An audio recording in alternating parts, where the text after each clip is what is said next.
Princeton University's Keller Center, educating leaders for a technology-driven society.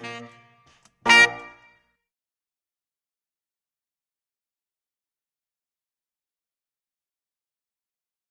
primary goal of the center is to educate leaders and to take positions in what is an increasingly technological world. And the center has many activities connected to this, but one of the activities, the very most important activities, is to expose students to leaders. And we feel like the best way to educate leaders is by example.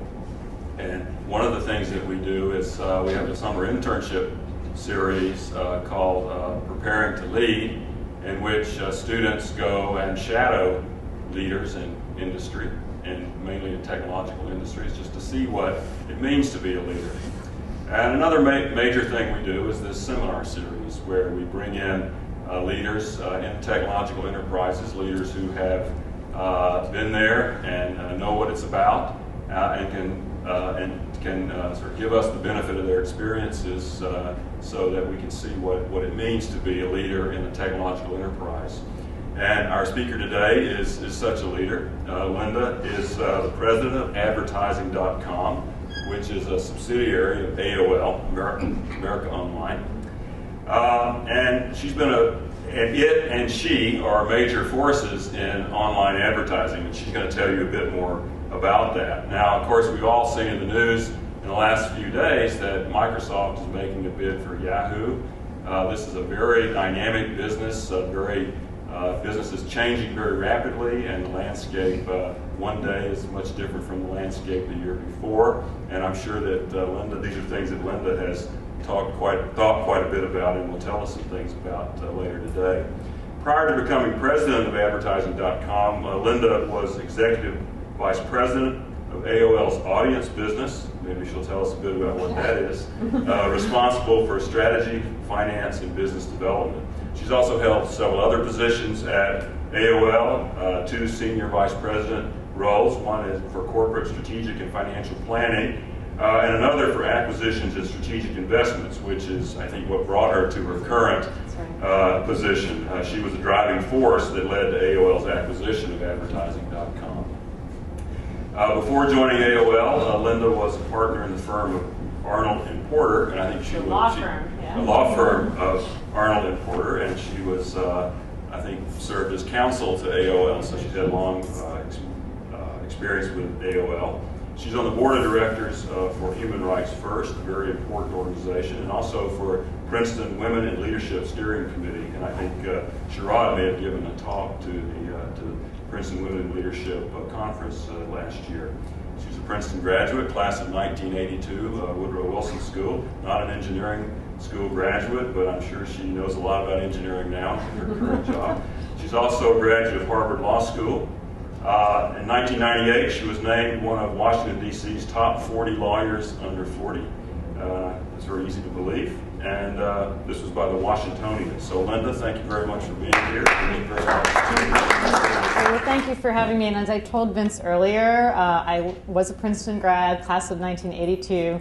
But, you know, I have to be open and candid. I never actually took a single course in the engineering school or in the mathematics department. Little did I know that I would actually be leading a business that was really driven by engineering and mathematics. So, you know, word to all of you here at Princeton, I think I regret that I didn't take any courses when I was here. I think I was a little bit intimidated by the fact of them. But I was a Woodrow Wilson School graduate, really focused on international relations, and like I said, I didn't really know I would end up doing what I'm doing today, and particularly in the industry that I'm in today. So what I'm really here to talk to you about is first, the challenges that I face every day, being the president of this very fast-growing online advertising company, Advertising.com, in an industry and in a market that is constantly changing, constantly evolving, where consumer usage patterns are changing all the time. And just what it's been like to take this business, which was really a startup based in Baltimore, pretty small business now has actually 800 to 900 people and almost $1 billion of revenue, and how we've been able to sort of take it to that position, really from a management perspective, and also to respond to changes in the industry. So what I was going to do was first explain to you what we do, because we're not that well known. You've all heard of Google, you've all heard of Yahoo, but you probably didn't know that we are the largest online display advertising marketplace in the United States and in Europe. So I want to first explain to you what this business does, and then what, some of the challenges that I'm facing as a leader trying to grow this business, because my mandate, and this is the mandate that both AOL and Time Warner have given me, is to really take this business, which is a great business and has great potential, and make it a truly big business and a big force in online advertising. So first, let me tell you what we do. Advertising.com is the leading online advertising network in the United States and in Europe, and we work with thousands of websites. Basically, we go on the internet every day and we purchase huge volumes of unsold advertising space. We actually purchase 3 to 4 billion spaces every day. And then we take those spaces and we sell them to advertisers that come into our network. But the advertisers largely pay us on a performance basis. They're only paying us for a particular action or result that they want. And what's really at the core of this business is our technology, these optimization algorithms called AdLearn, which really look across our network and deliver the advertising in those spaces, impressions they're called, that are likely to deliver the results that the advertisers want. It's actually a pretty complex mathematical and engineering problem, to take these billions and billions of spaces and literally to run a dynamic business where you're constantly changing advertising in and out of these spaces. Now, I'm speaking in a very non-technical way, having never taken a course here at the engineering school, but I think you get an idea of sort of what we're doing. Our goal was really to create the world's most efficient marketplace for the buying and selling of advertising. So right now we have about 8,000 sites in this network. We have about 1,000 advertisers, and this says 2.5 billion impressions a day. It's actually beyond that already in the past few weeks since I've done this. It's more like over 3 billion right now. We also offer other advertising solutions, because as this network has grown, and this is a little bit of the network effect that you see in the online economy, advertisers have been demanding other solutions from us. So we run this advertising network, this marketplace, for video advertising now. We run it for mobile advertising. And we also use our technology to do what's called search engine marketing, which is to bid across the search engines using our optimization algorithms. So we've adapted it in the search market as well.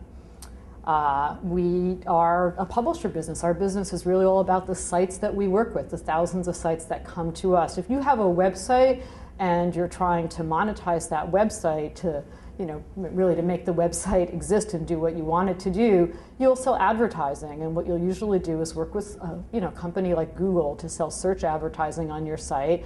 And thousands of sites work with us to put what's called banner or display advertising on their sites. And so we're really at the heart about creating an economy of the internet to really monetize the thousands of sites that are out there.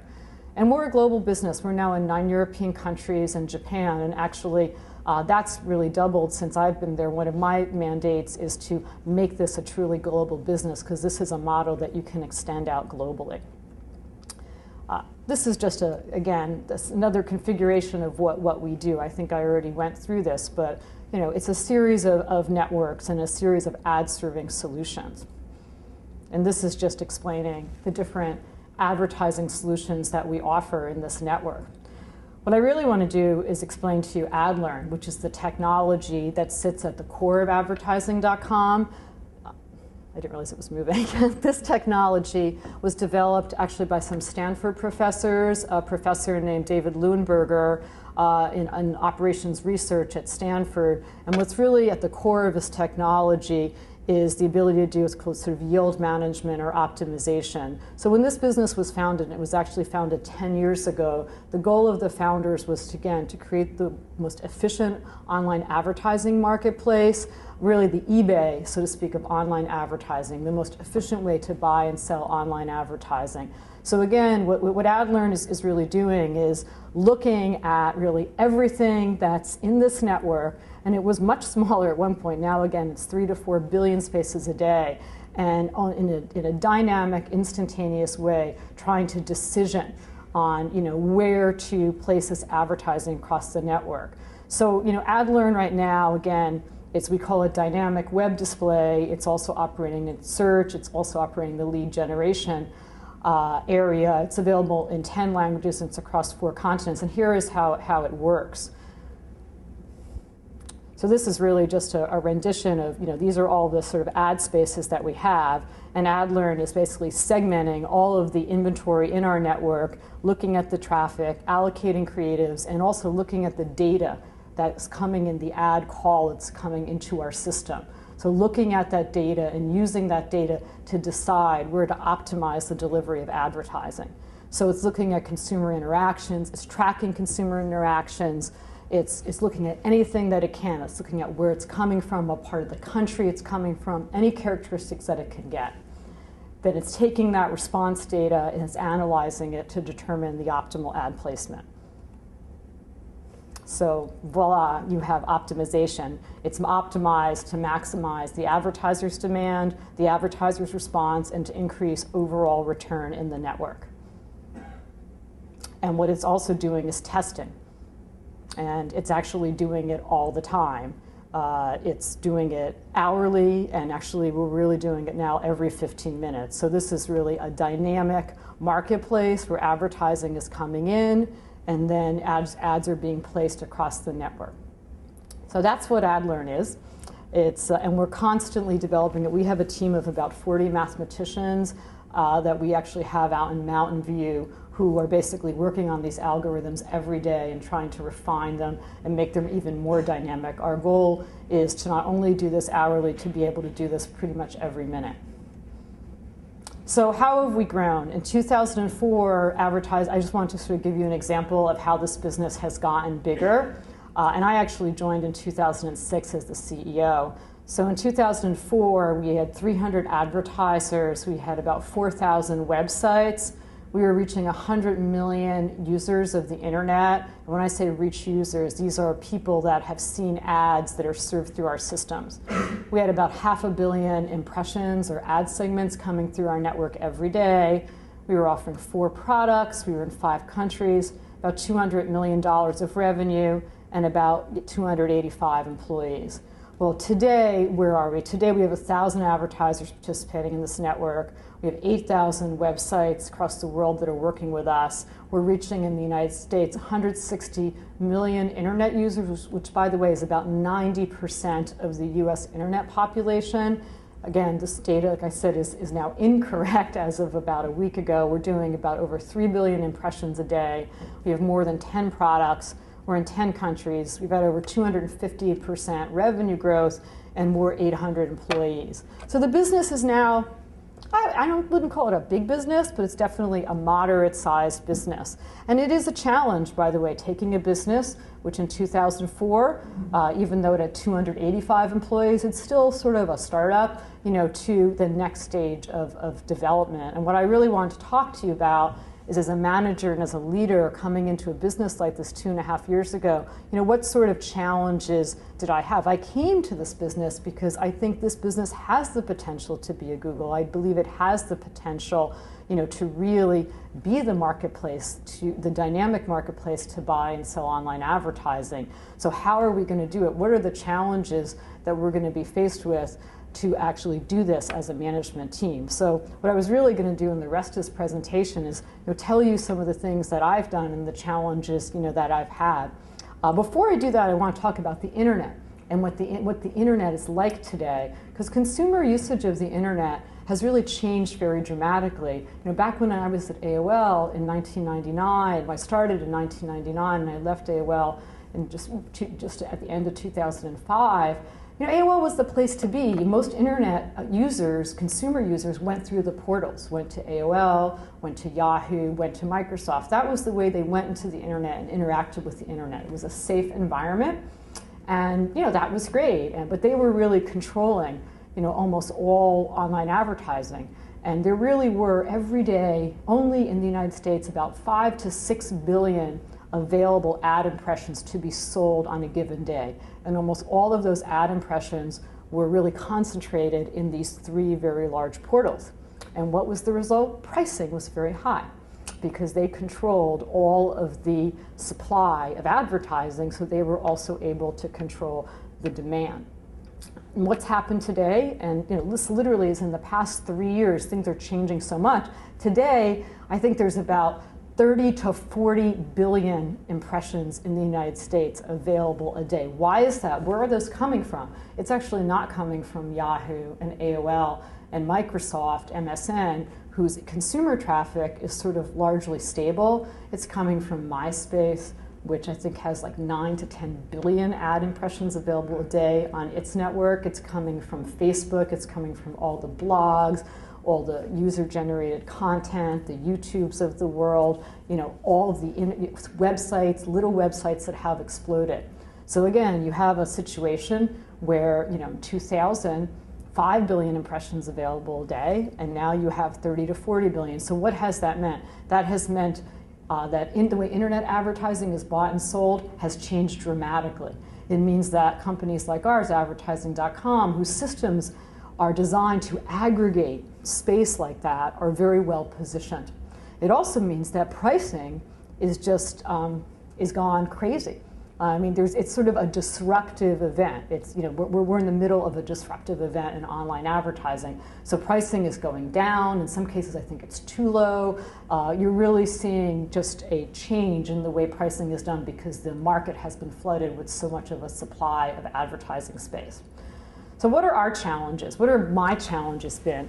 Well, the first challenge I've had is really building the right team to sort of bring this business forward. Because when I got to Baltimore to take over this business, first I was replacing the founder, a guy named Scott Ferber, who had started this business with David Leuenberger, the Stanford professor who I told you about. And he was beloved. He had put this business together. He had a mathematics and engineering background. He was one of these charismatic people.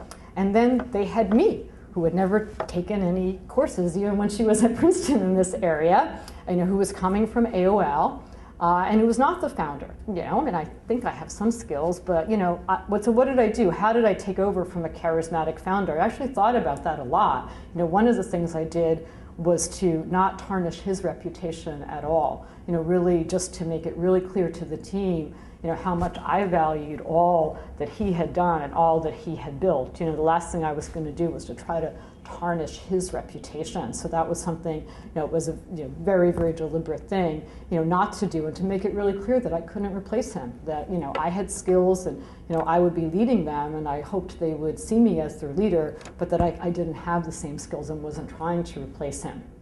The other thing is really what I call teamwork, trust, and collaboration. And this is really in any business. It's so important to have a team that works together, particularly if you're the CEO. It's, you can't do everything. When you're here at Princeton as a student, you can do everything. You can control your grades and your own development as a student. But when you're running a big business, it's all in the team. And it's all in how that team works together and interacts with one another.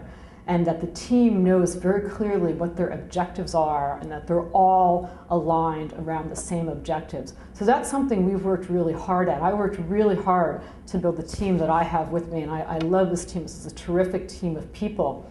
Another part of the team, thing, I think my theory of building teams is, sometimes you end up with prima donnas, people who are in an organization who are very strong individual performers, and they'll tell you how strong they are as individual performers, but actually I think they really do damage to a team. And so you have to look at their individual contribution and weigh that against the possible sort of damage they're doing to the team and the ability for the team to succeed. So one of my approaches to management is to actually avoid prima donnas and to actually ease them out of an organization.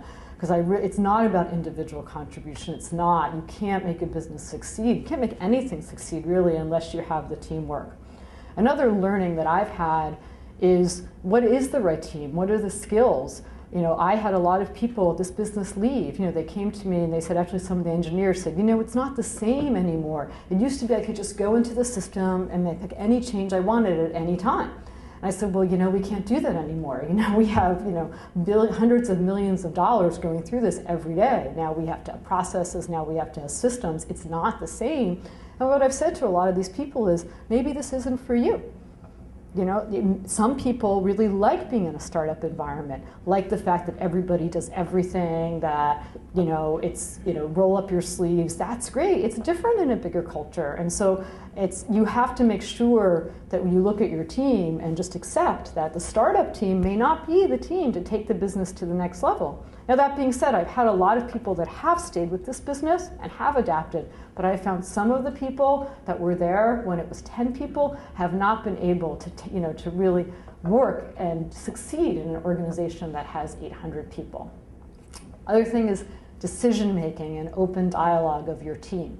Not blaming people, not saying, oh, so-and-so screwed up here, so-and-so screwed up there. It almost doesn't matter. What I try to do in my team is, sure, everyone's going to make mistakes, but we're not, in it really to, assess blame against someone else. If we make a mistake, we talk about it, and then we move forward and we figure out what we're going to do to move forward. I think that's very important. I've been in a lot of organizations where people are stabbing each other in the back and are just so eager to show their own individual worth. Again, this is the philosophy of a team, getting a team to work together, and it's the key to everything, any business that you're in, not only the internet business. The other is scale.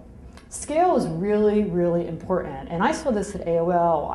AOL in the 90s, had scaling problems. At one point, the AOL service got so large that it just crashed overnight when they changed pricing of the AOL service. eBay had scaling problems in its early days in like 2000, 2001, where there was so much demand in the system that the systems really couldn't handle the demand. We have had the same challenges at advertising.com. I just showed you in 2004, we had 500 million impressions going through this network in a day. Now I have 3 and 4 billion impressions. So I have great algorithms, but do I have the system architecture? Do I have the hardware? Do they have the infrastructure to do the data processing to really scale this business? So scaling the business is really important. And most startups that I've worked with, and I've actually purchased a lot of companies that are startups, it's not a problem you're trying to solve for in a startup. It doesn't really matter when you have a startup, you're just trying to get it going. You're trying to get it to work. You're not thinking about a day when you're running billions and billions of transactions. So how have I addressed this? First, I've actually brought in new people because a lot of my engineering team didn't have the skills to do it. What I did, interestingly, was bring a lot of people from AOL in the Northern Virginia area who had addressed these challenges at AOL and were really skilled engineers, skilled managers who knew how to build the data centers to scale, who knew how to build the architecture to scale. And there was resistance bringing those people into this organization. A lot of the people that were there during the startup days said, no, we don't want those people. I said, no, you don't understand. We can't move this business to the next level and handle these sorts of volume unless we bring them in. We need to plan for growth. We need to build the redundancies in the system. And we need to invest in things like internationalization and localization, because we need to make this a global business. So scaling this business, you don't think about this a lot. This is not always the most glamorous work, but it's important to being a big business. I mean, Google has done this tremendously well. You hear about their data centers and what they've built. That's all about scale and also planning for future growth. And again, when you're in a startup phase, you're not thinking about it. When you move to the next phase, you have to be able to do it. Another thing is just, how do you manage the engineering teams? What I found when we were in the startup phase is a lot of the managers were great, but they didn't really have the skill set. They were afraid to delegate because they want to do everything themselves. They want to do all the coding themselves. They want to do everything themselves, and that doesn't scale either. So, another challenge is bringing in the managers that know how to delegate and know how to create the processes, because again, you're trying to run a big business, not a small business. Another big challenge has been the culture. How do you take a culture? And this, we're in Baltimore, by the way, on the harbor, in an abandoned Procter & Gamble factory. It's actually a great culture. It's a bunch of young people. Everyone wears blue jeans. It's very informal. How do you keep that going? You don't want to become actually like a Microsoft, which right now has a fairly bureaucratic corporate culture. You talk to people that were Microsoft in the early days, they say it wasn't like that.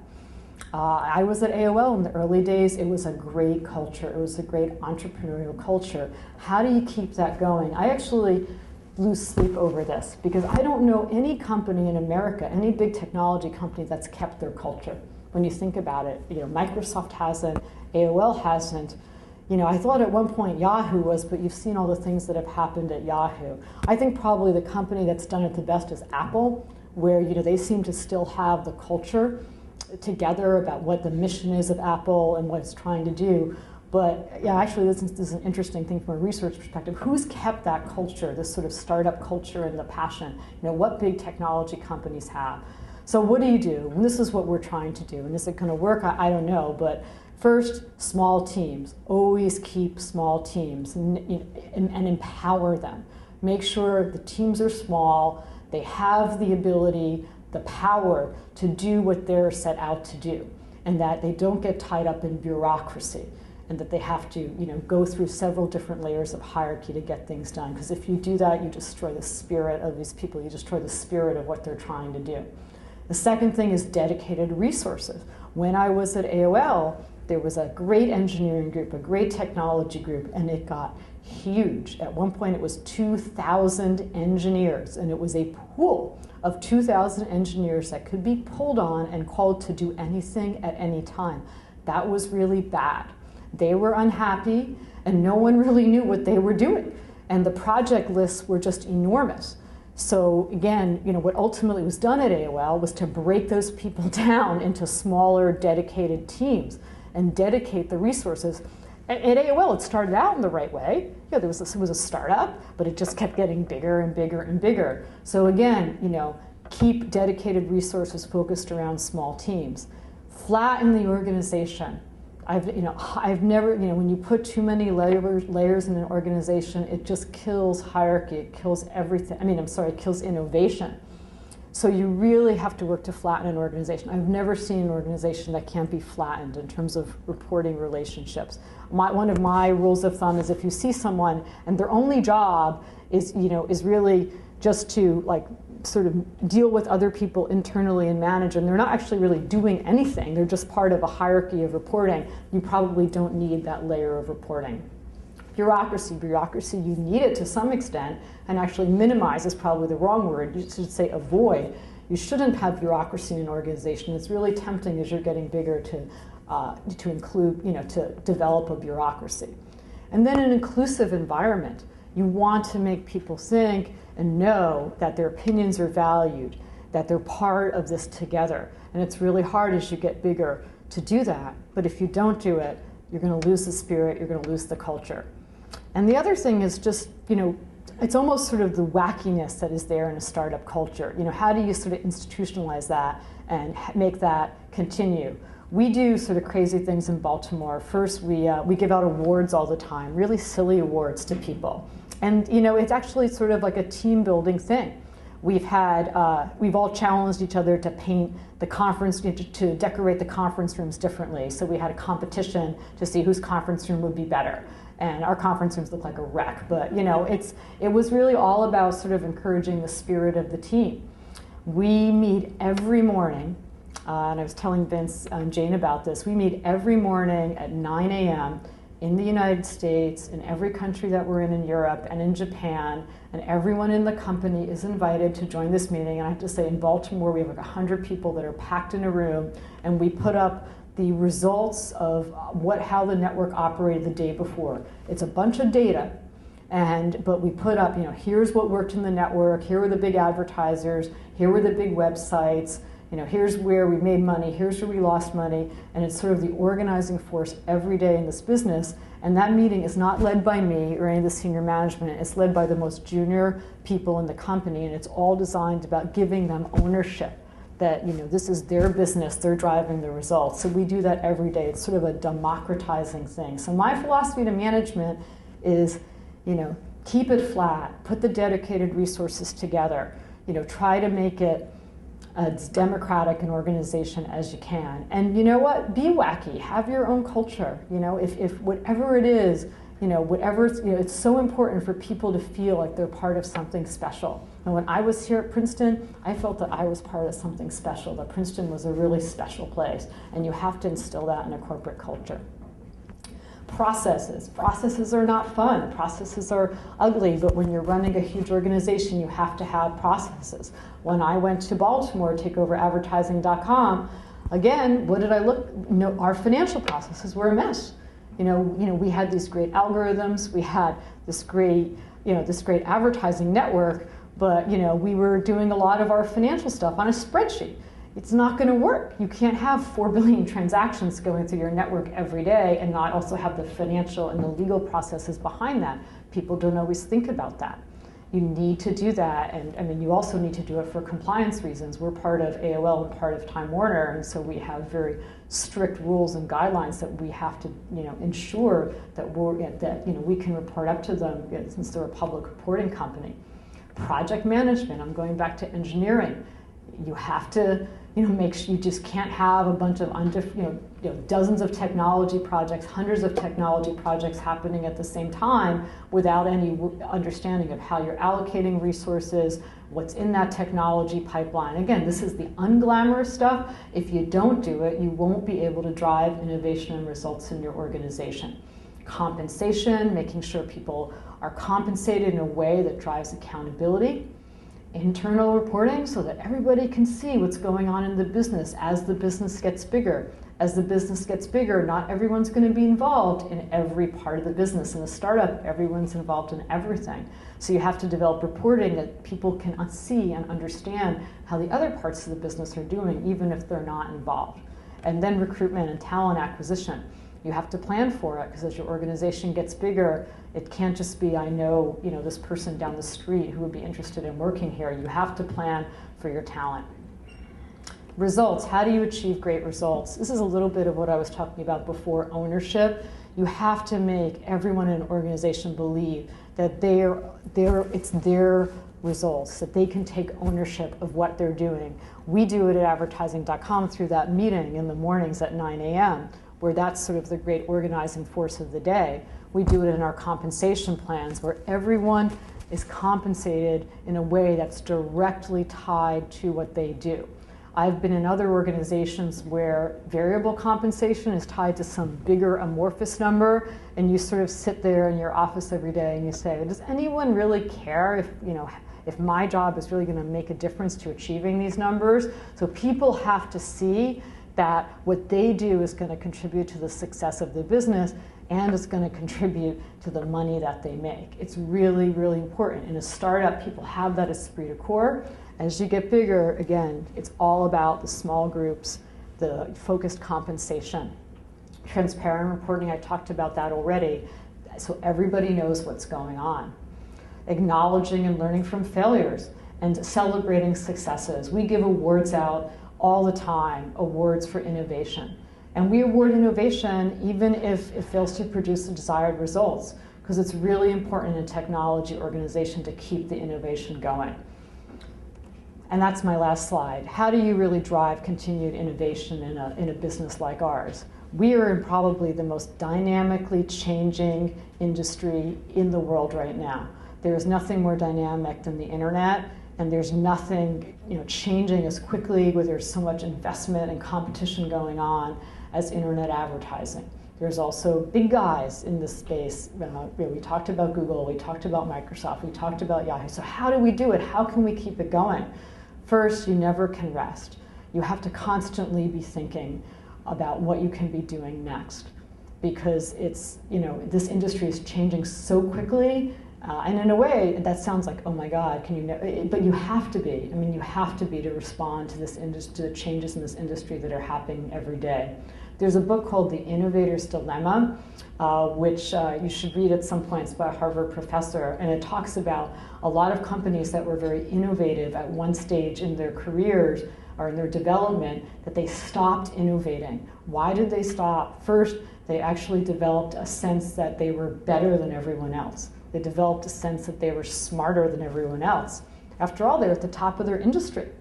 So that's really the innovator's dilemma. And if you look at a lot of companies, what you see is they reach the top, And then they're never really able to go further, or they almost become like a one-trick pony, and they're never able to develop the next innovator product.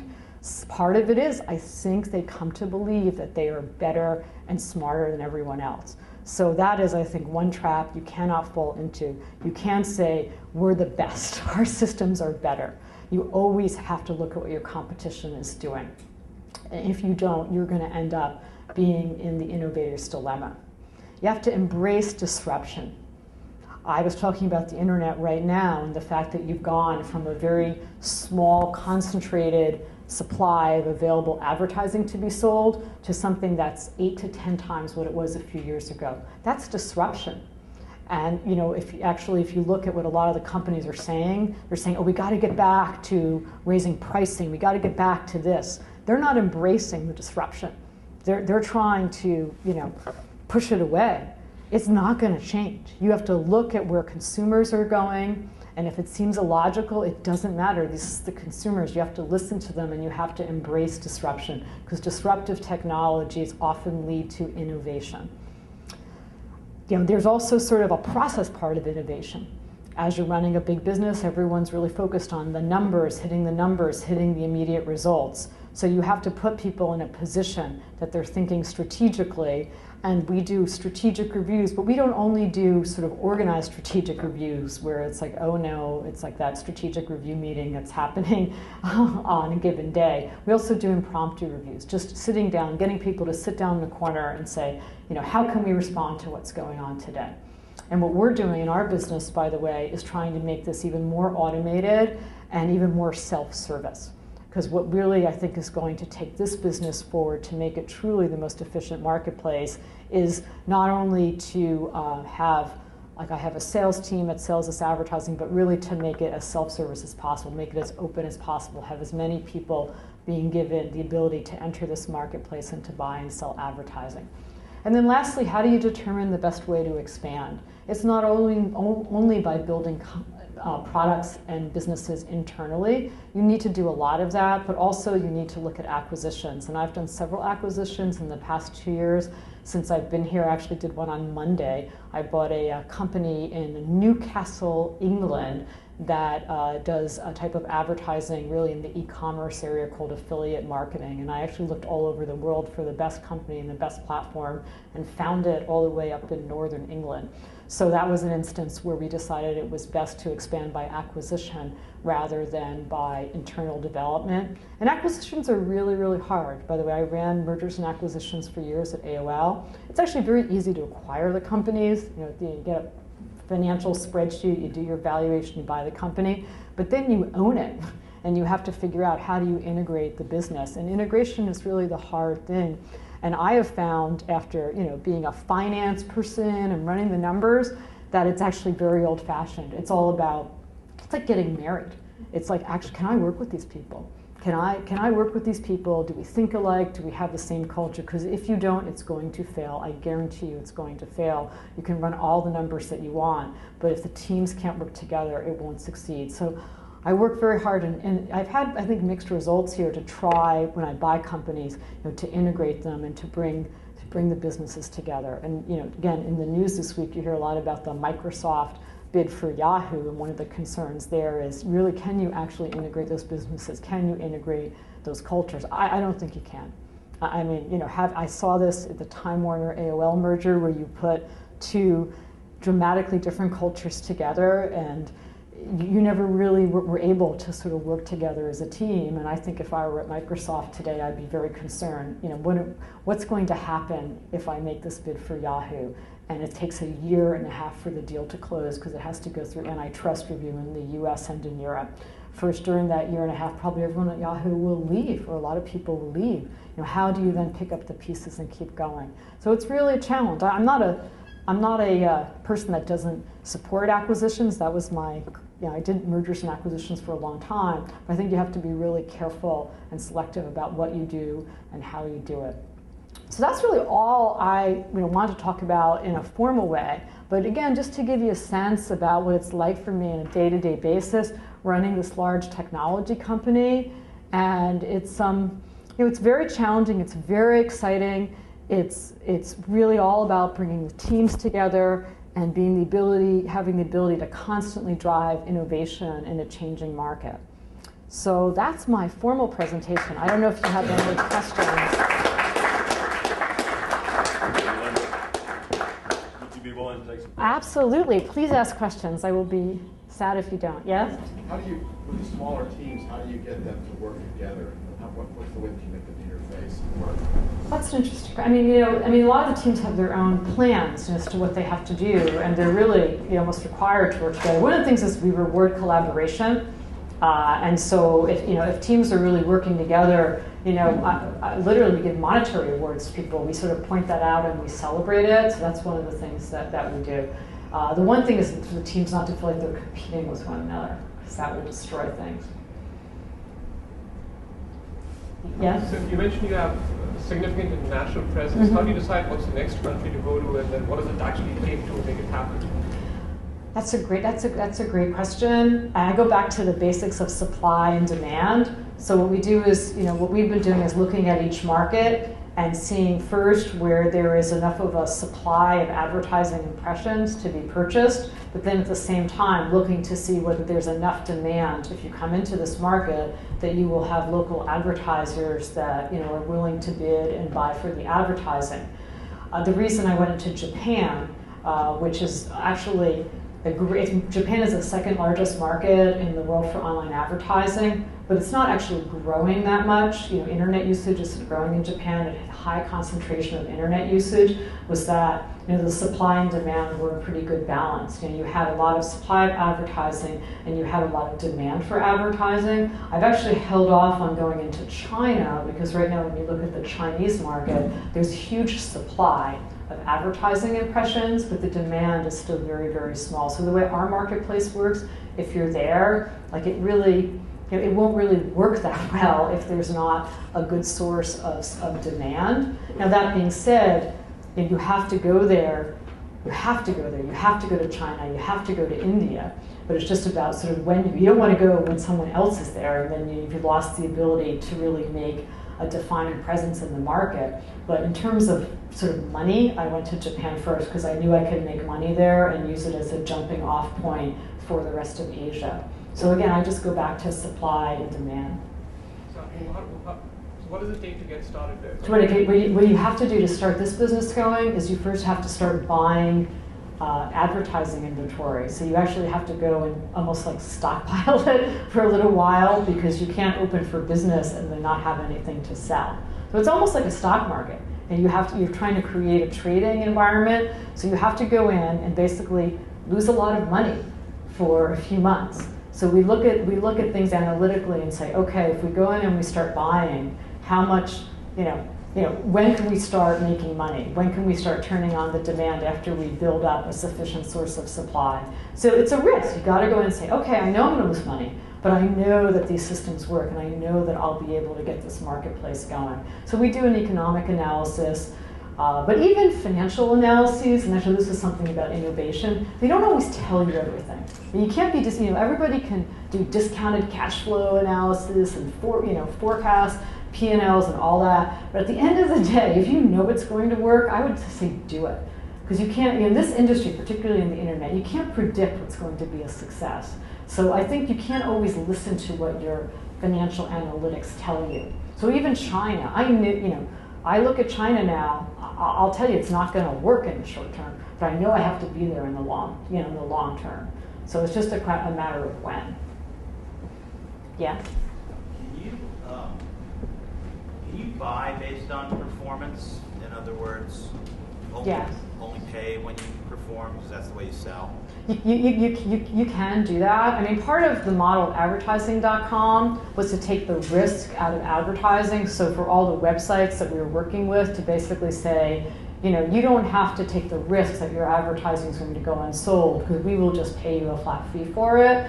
But with a lot of the sites that we work with, we'll either do it on a revenue share basis or, yes, I mean, I would rather only pay if it performs. But for the sites, I'm willing to take the risk that it's not going to perform because these algorithms are so powerful that they enable me to take that risk and to still make money.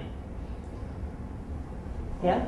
to put on your intellectual property lawyer hat. Okay, I stopped doing that a while This ago. multi-billion-dollar industry assumes the right that they can put their ads on my PC screen. If I create an engine that looks at my TCP/IP stream and throws away all your banner ads and all your links, just dumps them and just keeps all my content that I want. Or if I get incentivized to replace your banner ads with somebody who's willing to pay to put their banner ads in that nice little spot, what gives you the right to say you can't do that? Well, I mean, you could. I mean, we're working with the site. We provide a service to the sites. You know, the sites are contracting with us, and so you know they want us to. I'm not going in and hijacking their sites and putting advertising on their sites. Right. So you know, you're saying, can I sort Can of? I, as a PC owner, do a deal with somebody that incentivizes me that says, in return for putting this little engine inside my PC that takes your banner ads and throws them away, puts mine and puts their banner ads in place, I will be rewarded. I mean, I guess you could. It's not the way the internet has evolved. I mean, you could be a gatekeeper in effect. And by the way, where that's happening now is in mobile advertising, where the carriers, the big U.S. carriers, because we also run this business in a mobile environment, where the carriers are saying, I'm the gatekeeper. You know, you can't get. You know, I'm going to place the ads. I'm going to do everything. Not the sites that you're trying to get to, you know, through your web browser or through your iPhone, and they're saying we're gonna do it. I think ultimately it's not going to succeed. It didn't succeed in the internet either, but I mean you could. I mean you definitely could try that. I think you'd see an uproar from like the thousands of websites saying, you know, you're taking it's our right to sort of monetize our sites. I mean that's our livelihood. But I mean you could do it. Work with us if you do it. Lynda, you can't come to Princeton without leaving with something orange and black. Thank you. This is Thank you for so much. Thank you.